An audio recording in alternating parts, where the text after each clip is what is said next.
धीरे धीरे समय गुजरता चला गया। महाराज बहरोचन के उदर को विदीर्ण करने के बाद, पेट को फाड़ने के बाद एक बालक निकाला गया जिसका नाम राजा बलि पड़ा। और याद रखना श्रोताओं, दुनिया में दो लोग ऐसे हैं जो पिता के उदर से पैदा था। एक बहरोचन के पुत्र राजा बलि, दूसरे महाराज युवनाश के पुत्र मानधाता। मानधाता जो थे ये भी अपने पिता के उदर से पैदा था। भाइयों, बलि जब दुनिया में आए तो इनका नाम बलि इसलिए पड़ा कि इनके आते ही इनके पिता की मौत हो गई। पिता का पेट फाड़ा गया, तब इन्हें बाहर निकाला गया। धीरे धीरे बलि समझदार हुए।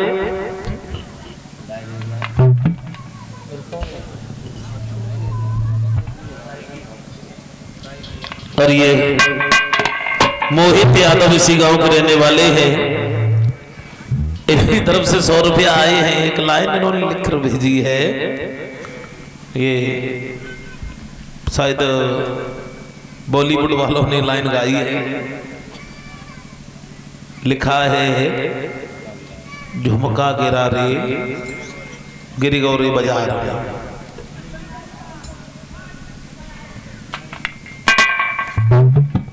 लिख रहे हैं कि जरूर सुना दो।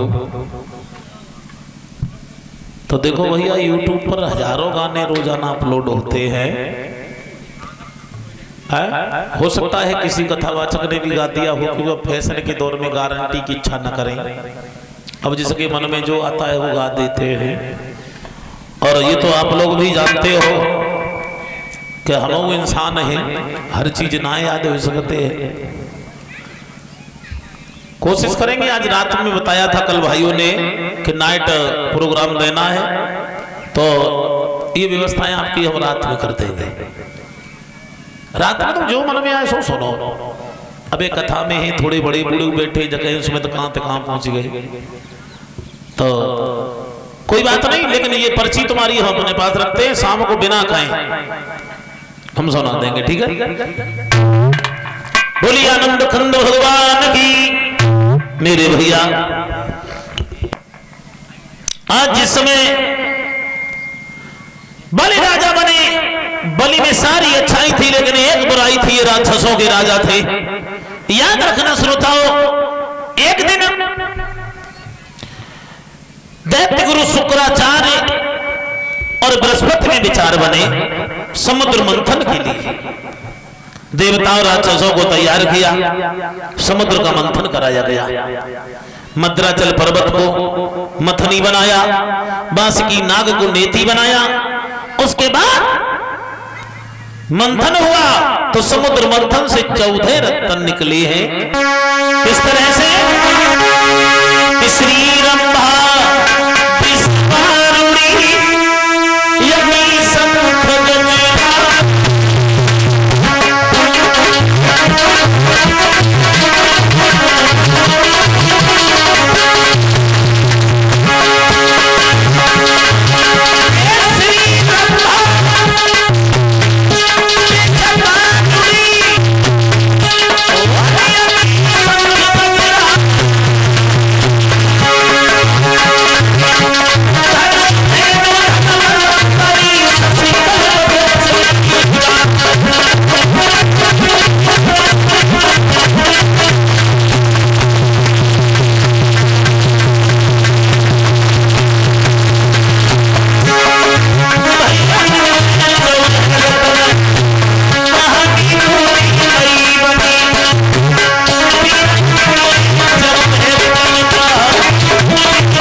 समुद्र मंथन से 14 रतन निकले हैं, सारी कहानी अमृत पर थी। देवता सोचने लगे हमें मिल जाए, राक्षस सोचने लगे हमें मिल जाए, लेकिन इसी छीना झपटी में अमृत के कलश में से कुछ बूंदें पृथ्वी पर गिर गई। हरिद्वार, उज्जैन, नासिक और इलाहाबाद, जहां ये कुंभ का मेला लगता है, उस जगह अमृत के कलश से कुछ बूंद गिर गए। ये प्रमाण स्कंद पुराण में दिया गया है। श्रोताओं, भगवान नारायण ने देखा इस तरह न राक्षस अमृत पी पाएंगे न देवता पी पाएंगे, तो भगवान ने मोहिनी का रूप धारण किया। देवताओं को एक लाइन में बिठा दिया, एक लाइन में राक्षसों को बिठा लिया। राक्षसों की ओर देखते जा रहे हैं, देवताओं को अमृत पिलाते जा रहे हैं।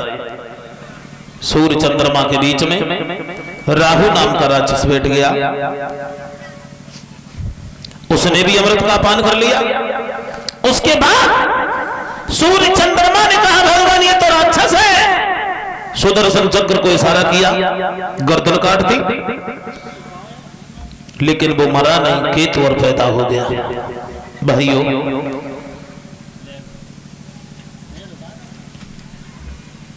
₹100 आरुष यादव, ये माधव नगर कन्नौज के रहने वाले हैं, उनकी तरफ से हमारे करीब आए हैं। भगवान सुख शांति देता रहे। मेरे भैया, सूर्य चंद्रमा ने जब ये कहा कि प्रभु ये राक्षस है, उसी समय सुदर्शन चक्र से गर्दन काट दी, केतु और जन्म ले गया। राक्षसों ने सोचा कि ये तो हमारे साथ धोखा हो गया। उसी समय देवताओं में राक्षसों में युद्ध हो गया, देवासुर संग्राम हो गया। मेरे भैया, अमृत पीने के कारण देवता विजयी हो गए। श्री सुखदेव जी महाराज समझाते हैं राजन परीक्षित, इधर मरीच ऋषि की संतान और आगे बढ़ी। मरीच ऋषि के बेटा थे कश्यप। कश्यप ऋषि के बेटा थे बेवस्वान सूर्य, इसलिए इस वंश को सूर्य वंश कहकर भी पुकारा गया। मेरे भैया, इसी सूर्य वंश में एक राजा हुए हैं जिनका नाम है त्रिबंधन, और इन्हीं त्रिबंधन महाराज के पुत्र का नाम है सत्यव्रत, जिन्हें त्रिशंकु भी कहा गया। और इन्हीं त्रिशंकु के पुत्र का नाम है महाराज हरिश्चंद्र। हरिश्चंद्र के घर में तारा नाम की नारी है। मेरे भैया, सब कुछ था घर में, लेकिन संतान नहीं थी। तो एक दिन रानी तारा ने हरिश्चंद्र की कलाई पकड़ी और हरिश्चंद्र से रो करके एक बात कही, महाराज मेरे घर में संतान नहीं है। बोली है महारानी,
और ये 50 रुपया अयांश कुमार यादव, ये अनूप कुमार भैया के सुपुत्र हैं, और अनिरुद्ध यादव ये दिनेश कुमार जी के पुत्र हैं, परीक्षित महाराज के नाती हैं।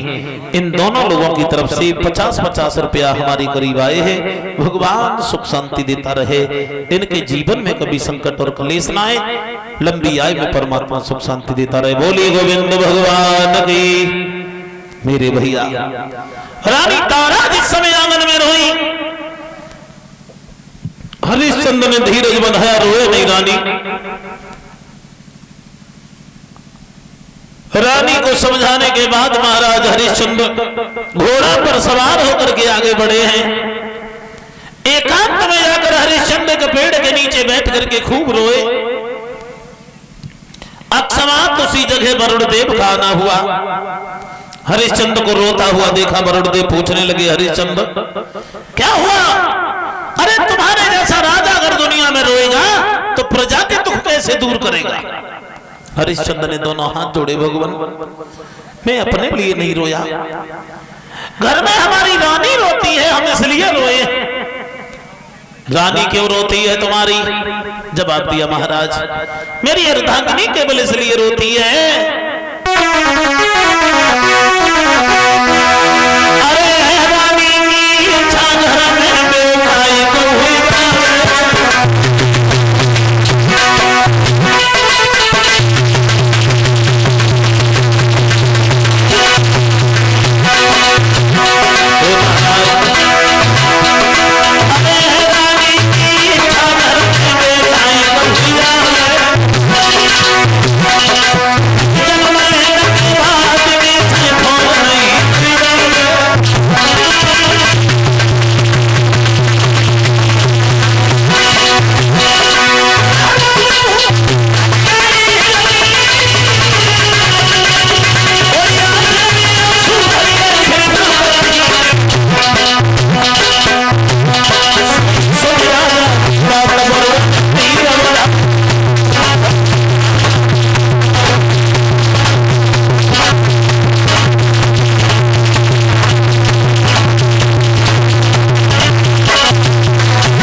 बोलिए गोविंद भगवान की।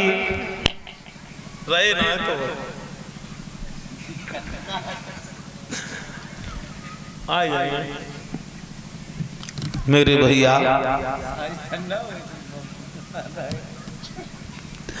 आज जिस समय वरुणदेव ने हरिश्चंद्र को समझाया, हरिश्चंद्र संतान तुम्हारे घर में हो सकती है, मगर तुम्हें एक काम करना पड़ेगा। हरिश्चंद्र बोले, क्या? जवाब दिया, तुम्हें केवल इस बात से मतलब है कि हमारे घर में संतान हो जाए। हरिश्चंद्र बोले, जी महाराज, बालक घर में जन्म ले जाए फिर तुरंत मर जाए, हमें कोई चिंता नहीं है।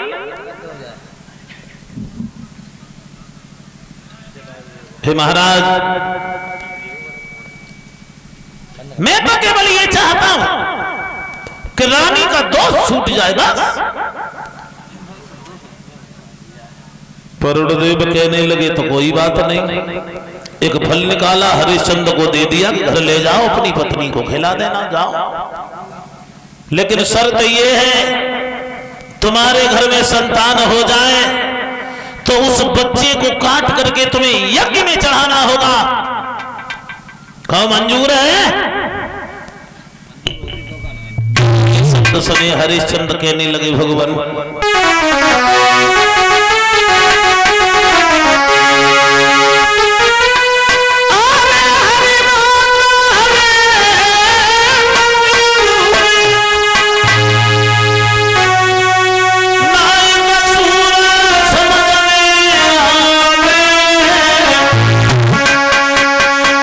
जब हुई जावे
कह दिया कि बच्चे को काट के तुम्हें यज्ञ करना पड़ेगा। उसी समय हरिश्चंद्र ने वादा कर दिया, जी महाराज बेटा का जन्म होते ही हम तुम्हारे यज्ञ को कर देंगे। इतना कहने के बाद आंगन में आए, रानी तारा को फल खिला दिया। धीरे धीरे समय गुजरता चला गया। हरिश्चंद्र के घर में बालक ने जन्म लिया। वरुण देव आ गए, बोले हरिश्चंद्र तुम्हारे घर में संतान हो गई, एक काम करो उस बच्चे को काट करके यज्ञ कर दो। हरिश्चंद्र ने दोनों हाथ जोड़े, महाराज अभी तो मेरे घर में बच्चे ने जन्म लिया है, नामकरण हो जाने दो, कम से कम हम याद करते रहेंगे हमारे इस नाम का बेटा हुआ। वरुण देव को दया आ गई, चले गए। नामकरण हुआ तो बच्चे का नाम रोहितास पड़ा। वरुण देव आ गए, बोले हरिश्चंद्र तुम्हारे बच्चे का नाम रख गया, अब यज्ञ कर दो।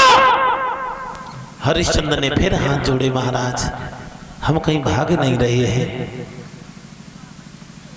केवल इतना मान जाओ मेरा बेटा घुटनों चलने लगे, बस हम यज्ञ में चढ़ा देंगे। वरुण देव सोचने लगे, बाजी वाह, बड़े दिन बाद संतान का मुंह देखा है, इसलिए खुशी के मारे नहीं काटना चाहते, कोई बात नहीं। धीरे धीरे समय गुजरा, रोहितास घुटने चलने लगा। सोई वरुण देव आ गए, बोले हरिश्चंद्र अब क्या हुआ। हरिश्चंद्र ने फिर हाथ जोड़े, महाराज थोड़ी सी दया और हो जाए, हमारे बच्चे के दांत निकल आए, बस सोई हम काट देंगे।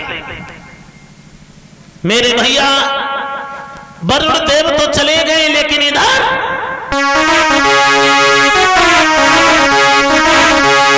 वरुण देव तो चले गए और चिंता भारी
हरिश्चंद्र जिस समय सोचने लगे, बाजी बा, अगर हमने अपने बच्चे को यज्ञ में चढ़ा दिया हमारी तारा मर जाएगी।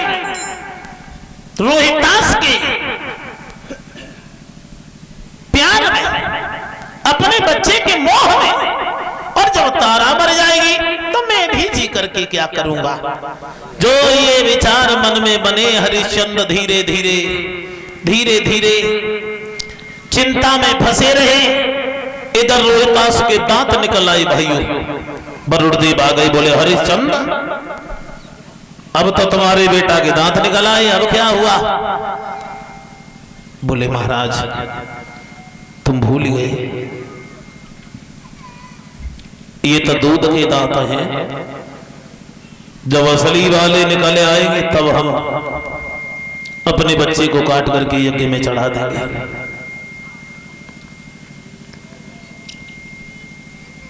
वरुण देव समझ गए कि हरिश्चंद्र के मन में बेईमानी आ गई।